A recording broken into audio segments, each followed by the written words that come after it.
This program only reflects the personal views of the program host and or the individual contributors.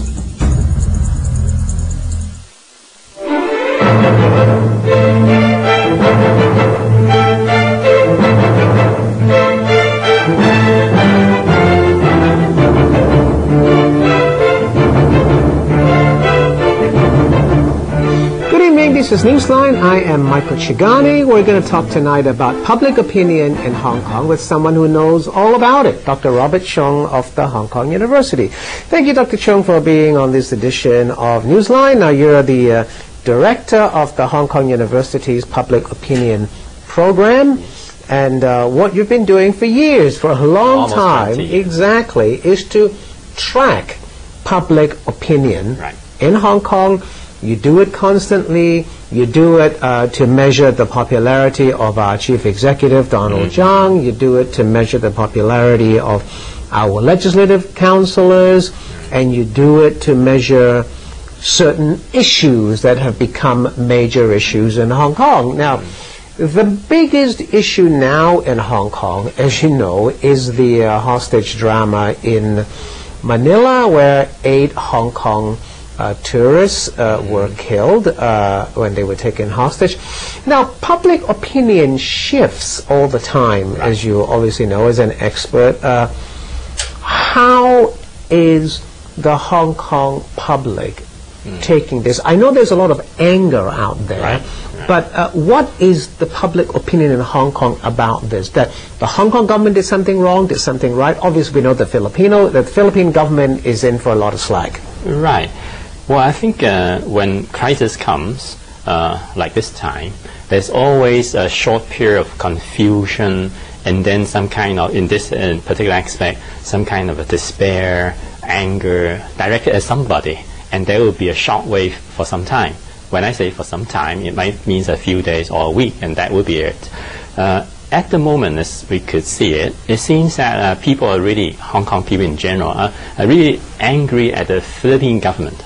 Much more than the Hong Kong government at the moment, because I think people feel that the Filipino policemen are not doing a good job, and then when you look back at what the Hong Kong government chief executive and the officials have been doing, it seems that they do have learned a lesson from many years ago, and they have reacted in a way quite swiftly and in a way quite appropriately, and there's not much sort of public anger directed towards our own government.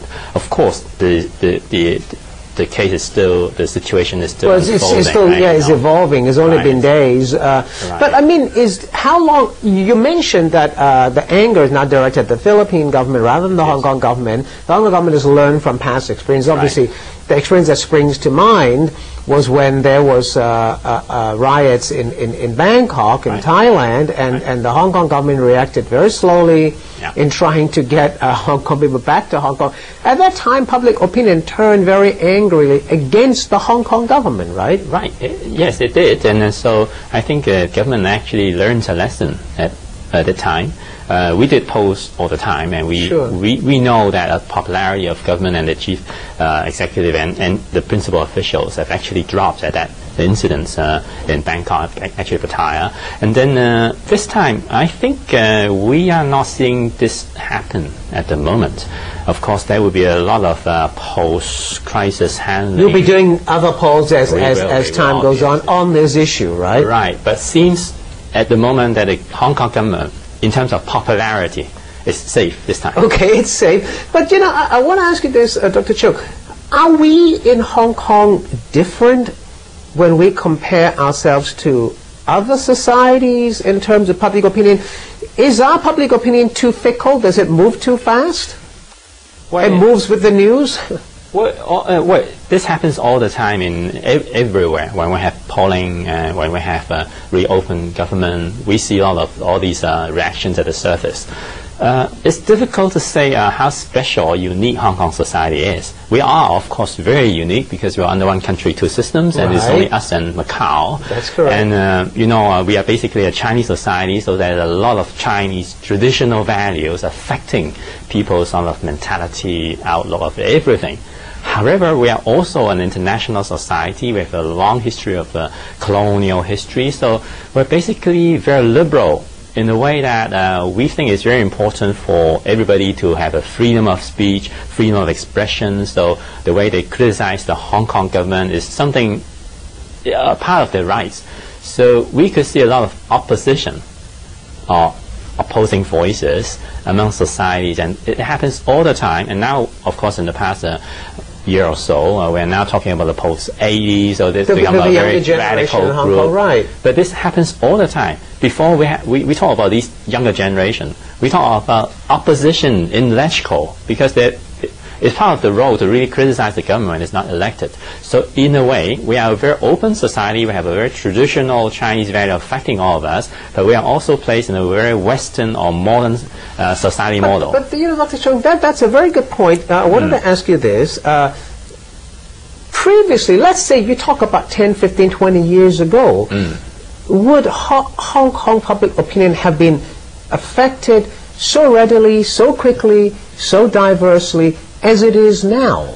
We're talking about a society that's become a lot more democratic. Well, we don't have a democracy, but the people are democratized. There is freedom in Hong Kong. Right. So public opinion can shift very quickly. If you were to compare how the public reacts to certain things, like the Manila shooting and so on, and the post-80s group opposing a high-speed railway to China, and you compare that to public opinion 20 years ago, surely there must have been a huge shift. Well, we've been running Post only 20 years, almost 20 years. So if you're really talking about 15, 20 years ago, that was really the time when we started our operation, when we started to measure public opinion regularly. And you recall that in 1991, when we started our operation, it was also a time when Hong Kong was experiencing very rapid changes. Absolutely. 1991 was the first direct election at LegCo, and then we were facing the handover issue, so there was a lot of discussion, and you remember the row between Chris Patten and China. Chris Patten and China, right. Right, so that was also a time of very rapid changes in society, and we could see lots of fluctuations in opinion change on issues, right, on specific issues like political reform or negotiations. And this also happened nowadays.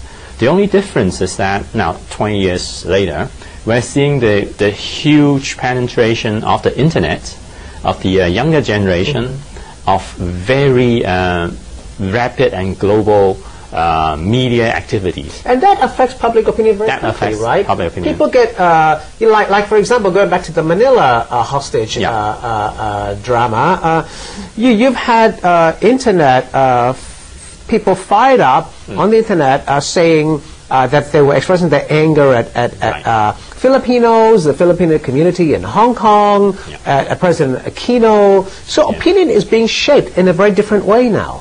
Well, it's always been shaped by the media, a lot of mechanism, but it's happening much, much quicker this time. Now, if this same event happens, say, 20 years ago, you might still be seeing live coverage by the TV, but that might be only at one station or only at very important moments. You don't see it happening. But now, there are a lot of... so then opinion will also move very quickly. It will change very quickly. Yes. Today you feel something, then you read something on the internet tomorrow, and your opinion changes. And it's much more than that. Through the internet, through the Facebook, all these platforms, you seem to know or seem to feel what other people are feeling. And so you're not alone.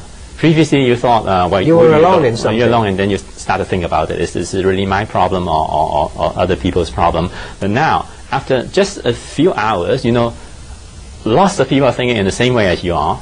Then you started to feel confidence and become more vocal. And in a way, if you are radical, you become more radical.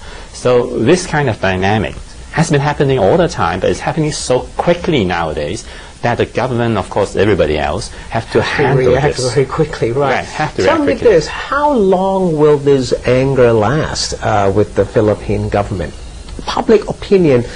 You get fired up, the internet tells you something, everybody on Facebook, Twitter, and so on, they get really angry, emotional. Does it burn itself out very quickly as well? Well, it does, but there are some factors which we have to consider. One, of course, is how the official reactions are. I mean, governments We are now looking at the Filipino government, the Hong Kong government, of course our Chinese central government. They all have a role to play in this incident. I mean, in terms of public opinion. And you're going to do a poll on that? Well, we just work in our usual way. We'll measure opinion regularly. But you know, it's funny because when I first invited you to come on this show, the issue was really not this, because this hadn't happened then when I first invited you. Public opinion was then consumed by the Amina Bukhari case and whether we have a fair judiciary. And you had done a survey, a poll, saying that a lot of people had lost faith in the Hong Kong judiciary. And that was when I invited you. Then, of course, events overtook that, and then now the public opinion is focused so much on the Manila issue. Exactly.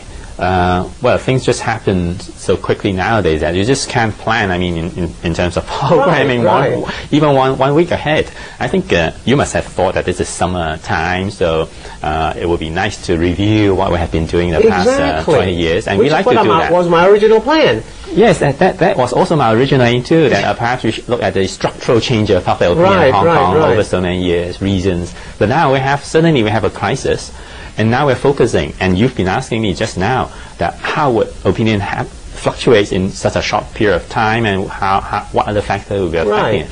Well, this is one aspect of opinion research, very much so, because this is a moment of public shock, and when public opinion sort of fluctuates during these moments, it sometimes go very quickly ups and down, lots of ups and downs, sometimes rational and plus very irrational ideas. What does this say about our society? Well, I could only say that these things happen in all societies, and in a way, in open society, when we have a sort of public thermometer or barometer to measure the public pulse, we always find these ups and downs. Now, open shootings, it happens in many countries, and when they happens, well, of course, it's their own, their compatriots, not expatriates for them, but still they create a big shock wave across their own society, even across the nation, and then there will be debate and demands for legislation, a lot of things, and that happens suddenly. But then it goes down very quickly as well, because it will be overtaken by other events. So these ups and downs are normal, in a way normal. Because we are open society, we measure it, we know things happen. If you're in a closed society, you don't have these pollings, or you don't have really scientific polling, then things happen, but without you knowing, people are still very upset, and it goes up and down. And you will know that perhaps in mainland China, where now there are lots of reports about public sentiment in China. But you only could say internet activity indicates, a lot of people are very angry. Well, you know, that's a point about China. We'll pick it up right after the break. Don't go away. See you soon.